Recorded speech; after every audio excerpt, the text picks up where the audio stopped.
కీర్తన 7వ వచనంలో, నీ ఆత్మ యొద్ద నుండి నేను ఎక్కడికి పోవుదును, నీ సన్నిధి నుండి నేను ఎక్కడికి పారిపోవుదును. హల్లెలూయా. నీ ఆత్మ యొద్ద నుండి నేను ఎక్కడికి పోదును, నీ సన్నిధి నుండి నేను ఎక్కడికి పారిపోదును. దేవుని స్తోత్రం, దేవుని మహిమ కలుగును గాక. హల్లెలూయా. మనం ఆరాధించే దేవుడు హల్లెలూయా మరి ఎంతో గొప్ప దేవుడు. హల్లెలూయా. దేవునికి స్తోత్రం. చాలా మందిరాల్లో, గుడుల్లో టికెట్ ఉంటే దర్శనం వస్తుంది, కానీ యేసు ప్రభువుని చూడాలంటే ఏముండాలి? పరిశుద్ధత ఉండాలి. హల్లెలూయా. మీరు టికెట్ తీసుకుంటే స్పెషల్ దర్శనం కూడా చూపిస్తారు. హల్లెలూయా. ఈ దేవుడికి ఏముండాలండి? పరిశుద్ధత ఉండాలి. ఇప్పుడు నువ్వు ఎంత ₹1,00,00,000 పెట్టి టికెట్ కొనుక్కున్నా, 10 కోట్లు పెట్టి టికెట్ కొనుక్కుని స్తోమత ఉన్నా నువ్వు వచ్చి ఆయన చూడలేవు. హల్లెలూయా. కానీ మరి కొన్ని దిక్కులు అలా కాదు కదా. డబ్బులుంటే హల్లెలూయా, నీకు దగ్గర డబ్బులుంటే దేవుణ్ణి పక్కనే కూర్చోబెడతాను నేను తీసుకెళ్ళి. హల్లెలూయా. దేవుని మహిమ కలిగను. మరి మన దేవుడు, మన యేసు ప్రభువారు మరి లోకానికి, సర్వలోకానికి దేవుడై ఉన్నాడు. హల్లెలూయా. రక్షకుడు ఆయనే మనకు క్షేమాధారం. హల్లెలూయా.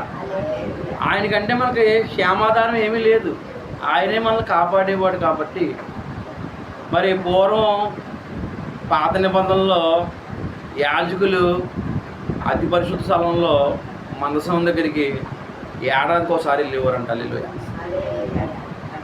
బయట ప్రజలు ఉండేవారు, లోనకి దర్శనం లేదు. హల్లెలూయా. దాన్ని కూడా ఆయనకి గొలుసు వేసి పంపించేవారంట. అతి పరిశుద్ధ స్థలంలోకి వెళ్ళాలంటే గొలుసు వేసి పంపించేవారంట.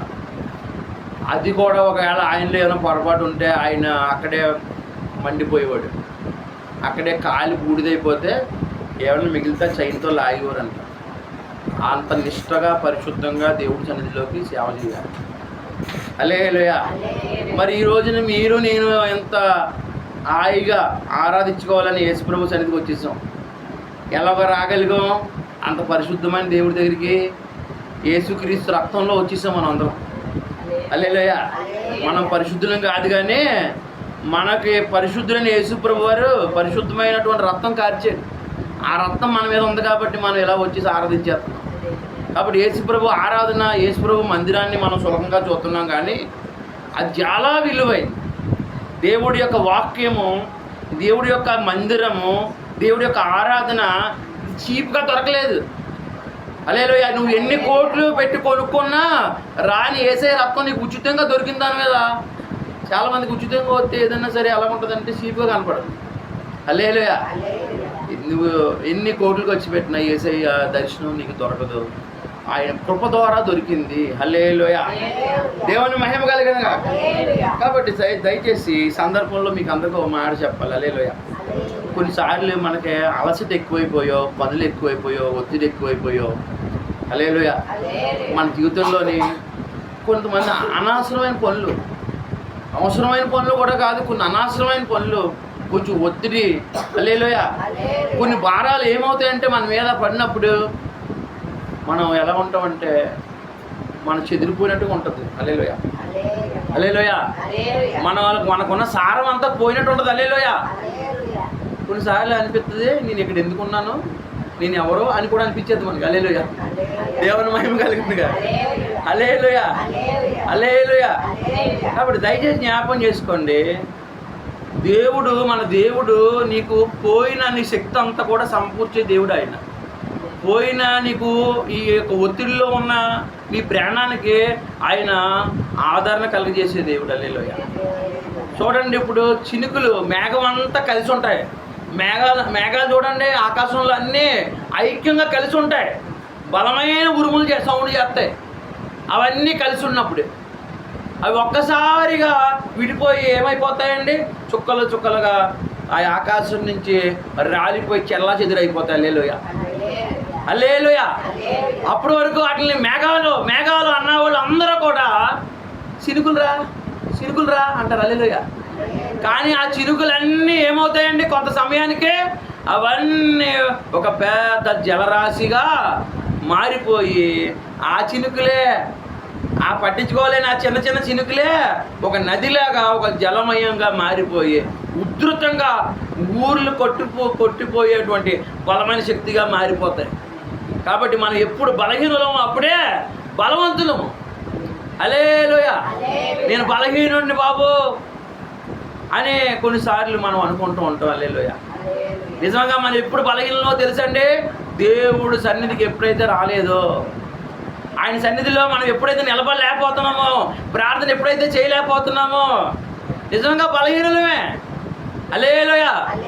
కాబట్టి దేవుడు మనల్ని బలవంతులుగా చూడాలనుకుంటున్నాడు. దేవుని స్తోత్రం, దేవుని మహిమ కలిగిన. మొన్న 4 ఆరాధనలు చేసాం. 4 ఆరాధనలు అయిపోయిన తర్వాత మళ్ళీ ఇంటికి వెళ్తే మళ్ళీ సోమవారం తెల్లారింది. హల్లెలూయా. తెల్లారితే హల్లెలూయా అనుకోని పనులు కొన్ని అనుకోనటువంటి స్నేహితులు వస్తుంటారు మన జీవితంలోకి, మనల్ని బలహీనపరిచేటువంటివి, దేవుడికి దూరంగా ఉండేవి. కనీసం ఒక 2 పాటలు పాడుకుని దేవుడి సన్నిధిలో ఉంటే మనకు 1000 ఏనుగుల బలం. ఆదివారం చేసేసాం కదా భక్తి. హల్లెలూయా. సోమవారం నాడు మనకి ఏం అక్కర్లేదు అనుకుంటే కుదరదు. ఏంటి, ఆదివారం నాడు భోజనం చేసి సోమవారం మానేస్తున్నాం మనం. దేవుని మహిమ కలిగిన కాక. హల్లెలూయా. సోమవారం కూడా సిగ్నెత్తి తినడం మానేస్తావు నువ్వు. హల్లెలూయా. దేవుని మహిమ కలిగిన కాక. కాబట్టి చూడండి, మనకి ప్రతిరోజు దేవుడి సన్నిధి కావాలి. 365 రోజులు దేవుడి సన్నిధి కావాలి. దేవుని మహిమ కలిగిన కాక. హల్లెలూయా. 365 రోజులు ఎలా సాధ్యం అవుతుంది. 365 రోజులు వంట చేసుకుంటలేదా, మనం ఉద్యోగం ఉంటే ఉద్యోగాలకు వెళ్తలేదా, వ్యాపారాలు చేసుకుంటలేదా? మనకు కావాలంటే నేను ఎప్పుడు అంటాను హల్లెలూయా, ఇప్పుడు ఢిల్లీ వెళ్ళగలం. హల్లెలూయా. దేవుని స్తోత్ర. మనకు కావాలంటే ఏదైనా చేద్దాం మనం, కానీ మనకు అవసరమైంది ఏంటంటే యేసయ్య పాదాలు. హల్లెలూయా. మనకు బలం ఇచ్చే పాదాలు, మనల్ని సమకూర్చే పాదాలు. మన కలవరాలు ఎన్నో ఈ జీవితంలో, ఇది ఒక మహాసముద్రం. ఇది ఏ దరికి చేరదాం కూడా తెలుదు. ఇది జీవితం అనేది ప్రయాణం. ఇది కానీ ఆయన సమకూర్చాలి. అద్దరికి చేర్చాడా లేదా యేసు ప్రభు? అద్దరికి చేరాలి. నువ్వు మయాలుంటే సముద్రం అల్లకొల్లోలం అయిపోతుంది. యేసయ్య నీ యొక్క పడవలో కూర్చోవాలి, నీ దగ్గరికి నడిచి రావాలి, అప్పుడే నీకు సమాధానం. అందుకనే దేవుడు యొక్క కీర్తనలో 16వ కీర్తనలో ఏమన్నదంటే, అయ్యా నీ సన్నిధిలో సంపూర్ణమైన సంతోషములు కలవు, నిత్యము సుఖము కలదు అని ఉంది. హల్లెలూయా. హల్లెలూయా. ఏంటంటే వానకోవిలికి ఆయన సన్నిధిలో నివాసస్థలం దొరికిందంట, పిల్లలు పెట్టడానికి అంటే. హల్లెలూయా. ఏంటంటే అక్కడ వానకోవిలికి ఊటి స్థలం దొరికిందంట. హల్లెలూయా. ఆయన బలిపీఠం దగ్గర స్థలం దొరికిందంట. హల్లెలూయా. అలాగా మా తల్లి నలుగురికి దేవుడి సన్నిధి దగ్గర మాకు మకాం దొరికింది. హల్లెలూయా. హల్లెలూయా. ఇప్పుడు దేవుడి సన్నిధిలోనే పడుకున్నాను మళ్ళీ నేను. హల్లెలూయా. మళ్ళీ అక్కడ మధ్యాహ్నం ఆరాధన చేసుకుని వచ్చాం సన్నిధిలో. హల్లెలూయా. మళ్ళీ కొద్దిలోకి ఇక్కడ మళ్ళీ సన్నిధిలోనే ఉన్నాం. హల్లెలూయా. ఆయన సన్నిధి రెక్కలో మనల్ని కాపాడాలి. సన్నిధే కాపాడుతుంది మనల్ని. హల్లెలూయా. ఇంకా నాకే కాదు కానీ ఒక కుక్క పిల్లలు పెట్టింది, 5 పిల్లలు పెట్టింది. హల్లెలూయా. అప్పుడు ఎవరింటికాడ ఉంచుకోరు దానికి కూడా అక్కడే ఆశ్రయము ఆ మందిరం పక్కనే దొరికింది. హల్లెలూయా. హల్లెలూయా. అది ఎంతో క్షేమంగా ఉంది. హల్లెలూయా. మనం ఎంతో క్షేమంగా ఉన్నామంటే మందిరాన్ని ప్రేమించాలి. హల్లెలూయా. చాలామంది పిల్లల్ని విచ్చలవిడిగా వదిలేస్తారు, మందిరాన్ని తీసుకురారు. హల్లెలూయా. హల్లెలూయా. ఏదో వాళ్ళ ఇష్టాసారంగా వెళ్తున్నారులే అని వాళ్ళని వదిలేస్తున్నాం. ఈ మందిరం యొక్క క్షేమం ఎవరు ఇవ్వగలరు? హల్లెలూయా. ఈ యొక్క దీవెనలు ఎవరు ఇవ్వగలరు? నీ కోరికలన్నీ తీర్చగల దేవుడు యేసు ప్రభు ఒక్కడే. హల్లెలూయా. నీ మనసులో ఆశలన్నీ తీర్చే దేవుడు ఒక్కడే. నిన్ను సమకూర్చగల దేవుడు ఒక్కడే. నిన్ను ఆశీర్వదించగలిగిన దేవుడు యేసు ప్రభు. హల్లెలూయా. నీ పిల్లలకి ఇటువంటి ఆశీర్వాదాలు ఉండాలంటే దేవుడి సన్నిధికి వారిని తోడుకుని రావాలి. దేవునికి స్తోత్రం. హల్లెలూయా. కాబట్టి చూడండి, నా మనసు కూడా అల్లకల్లోలంగా ఉంది. ఎవరు దరి చేరట్లేదు. నేను అందరినీ దరి చేర్చి నేను ఒక్కడనే ఏమైపోతున్నానో దారిలో ఉండిపోతున్నాను. హల్లెలూయా. దేవునికి స్తోత్రం. హల్లెలూయా. అలాగని చెప్పి దేవుడు నన్ను వదిలేశాడా? నా కుడి చేయి పట్టుకొని నడిపించినట్టుగా నేను సోమవారం నాడు ఒడిసిలేరులో పాస్టల్ మీటింగ్లో తీసుకెళ్ళిపోయాడు. అక్కడ మంచి ఆత్మీయ ఆహారం పెట్టాడు. హల్లెలూయా. మంచి వాక్యం పెట్టాడు అక్కడ. హల్లెలూయా. అలాగని చెప్పి ఈ ఆత్మకు సరిపోతుందా? ఈ ఆత్మకు బలం సరిపోవట్లేదు. హల్లెలూయా. హల్లెలూయా. ఇంకా మళ్ళీ సాయంకాలం ఆ షాప్ పని అంతా అయిపోయిన తర్వాత మళ్ళీ అలాగ నందలాడ ఎందుకు వెళ్ళామో తెలియదు, నందలాడ తీసుకెళ్ళాడు దేవుడు. మేమందరం నందలాడ వెళ్ళిపోతే అక్కడ హల్లెలూయా హోటల్ ఎవరండి ఇక్కడ మనకే ఇక్కడ ఈ రంగంపేట రోడ్ల వల్ల పొడిస్తే అతను ఎక్కడికి వెళ్ళిపోయాడు, నందలాడ వెళ్ళిపోయాడు. అక్కడ ఇల్లు కొనుక్కొని అక్కడ హోటల్ పెడితే తలో 4 ఇడ్లీ తినేస్తే వచ్చేస్తుంటే చర్చి కనపడింది. హల్లెలూయా. దారిలో చర్చి కనపడిపోతే వెళ్ళిపోదాం. ప్రతి రోజు మనకి దేవుడి సన్నిధి రెక్కల నీళ్ళలో ఉండాలి. ఈ రాత్రి కూడా మనం ఎందుకు వదిలేయాలని చెప్పి వెనక్కి వెళ్ళి ఏదో పాస్టర్ గారిని నాకు మైక్ ఇవ్వండి అన్నట్టు కాకుండా నేను ఒక చిన్న పెట్టనే సంటి పెట్టనే కానీ చెప్పి కూర్చుని వాక్యం ఉందామని వెళ్తే హల్లెలూయా దేవుని ఆయన నాకు తెలిసిన పాస్టర్ గారు వెళ్తే ఆయన 10 నిమిషాలు కూర్చున్న తర్వాత నాకు మైక్ ఇచ్చాడు. హల్లెలూయా. మళ్ళీ మైక్ ఇచ్చాడంటే ఒక పావుగంట మళ్ళీ వాక్యము చెప్పమన్నారు. దేవుని స్తోత్రం. వాళ్ళందరిలో మళ్ళీ నేనే బలహీనంగా ఉంటే వాళ్ళందరినీ బలపరిచే వాక్యం చెప్పాను. హల్లెలూయా. దేవుడు అలాగ మన కుడి చేయి పట్టుకుని ఎక్కడ వదులుకుంటా. హల్లెలూయా. మళ్ళీ పొద్దున్నే మళ్ళీ దేవుడి మందిరంలోకి మళ్ళీ మనల్ని చేర్చాడు. దేవుని స్తోత్రం. దేవుని మహిమ కలిగిన గాక. హల్లెలూయా. కాబట్టి దేవుని యొక్క మందిరము మనకి క్షేమాధారము. ఈ మందిరం ఆయన మందిరంలో నిత్యము సుఖములు కలవంటండి. హల్లెలూయా. ఆయన మందిరంలో ఏముందంటే హల్లెలూయా. హల్లెలూయా. కాబట్టి దేవుడి మందిరాన్ని మనం నిర్లక్ష్యం చేసుకుంటే ఎప్పుడైనా సరే మనం కొన్ని బలహీనతలు కొన్ని పనులు ఉన్నప్పుడు తర్వాత వెళ్దాంలే అనుకుంటాం. ఆ తర్వాత ఎన్ని వారాలైనా మళ్ళీ అది అయినా ఎక్కలేము మనం, మళ్ళీ ఆ ట్రాక్ ఎక్కలేము మనం. దేవుని స్తోత్రం. చిన్నదే కదా, ఇవి ఒక పూటే కదా, ఏం పర్లేదులే అనుకుంటాం మనం. హల్లెలూయా. ఒకవేళ ఎండలో మనం నడిచినప్పుడు నీరు లేకపోతే ఎలా సొమ్మసిల్లిపోతాం. చూడండి, ఒక కీర్తన ఉంది 42వ కీర్తనలో, దుప్పి నీటి వాగుల కొరకు ఆశపడినట్లు నా ప్రాణం నీ కొరకు ఆశపడుతుంది. హల్లెలూయా. నా ప్రాణం నీ కొరకు తృష్ణగా ఉంటుంది. హల్లెలూయా. ఎందుకంటే హల్లెలూయా దేవునికి స్తోత్రం. మన పెరట్లో మొక్కకి ప్రతిరోజు నీళ్ళు వేస్తామా లేదా? హల్లెలూయా. నీరేస్తే ఏమవుతుంది? అది నీరు వేయకపోతే ఏమైపోద్ది? దేవుడి వాక్యం మన పాదాలకు దీపం, మన త్రోవకు వెలుగై ఉన్నది. హల్లెలూయా. దేవునికి మహిమ కలుగును గాక. హల్లెలూయా. మనం వెలిగించిన దీపం రాత్రంతా వెలిగితే దానికి సొమ్మురంతా అయిపోద్ది కదండి. మళ్ళీ ఏం చేయాలి? దాంట్లో మళ్ళీ నూనె పోయాలి. హల్లెలూయా. అలాగే మన జీవితాలకి దేవుడు వాక్యము, దేవుడి సన్నిధి ఎప్పటికప్పుడు ఉంటేనే వెలుగుతాం మనం. దేవుడు ముఖకాంతి మన మీద ప్రకాశింపాలి. హల్లెలూయా.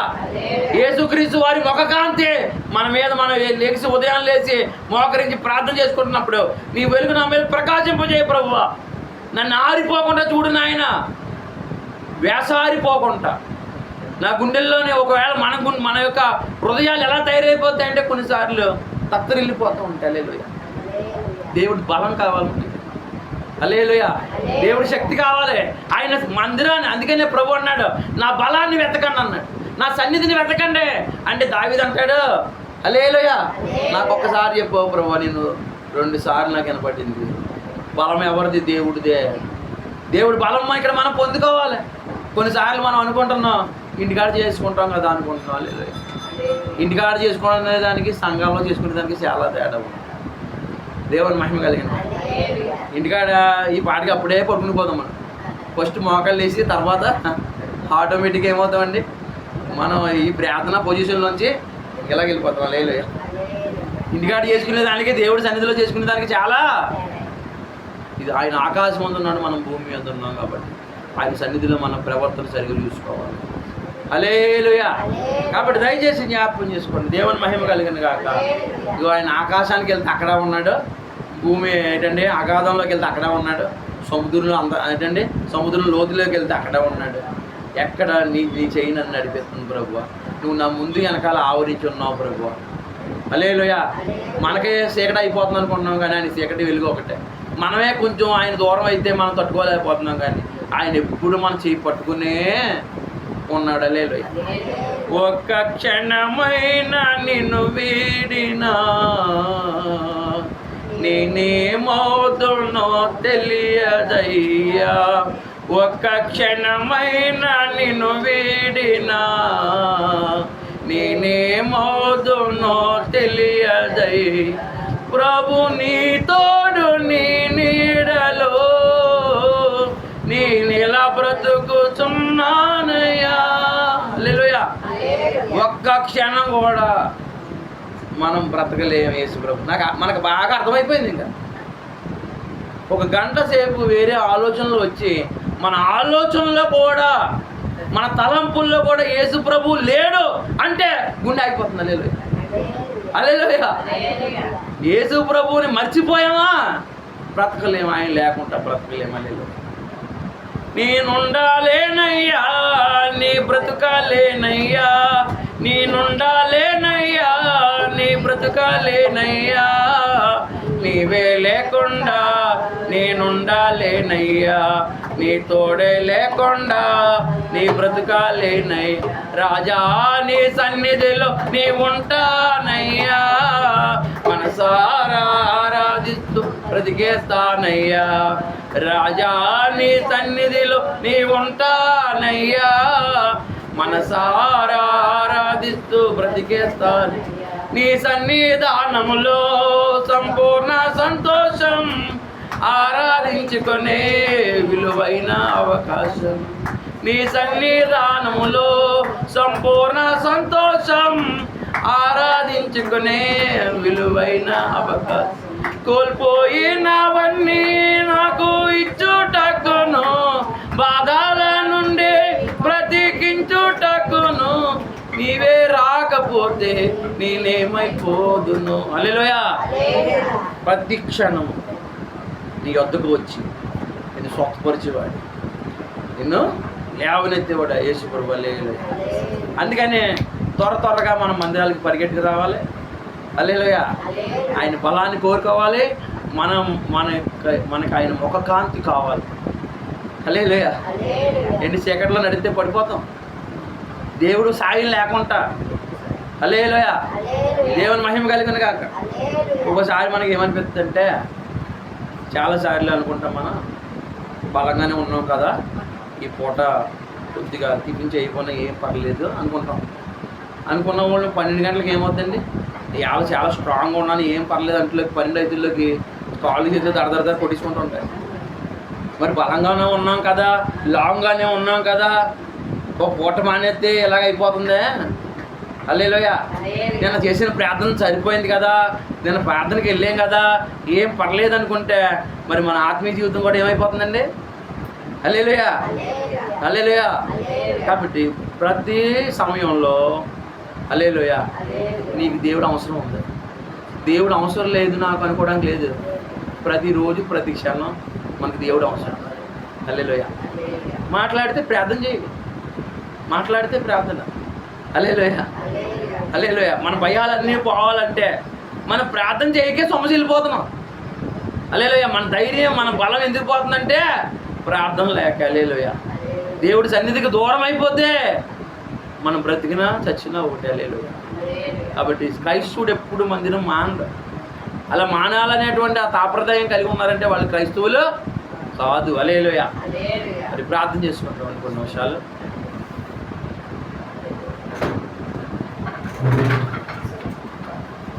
Praise the Lord. హల్లెలూయా. స్తోత్రం స్తోత్రం స్తోత్రం.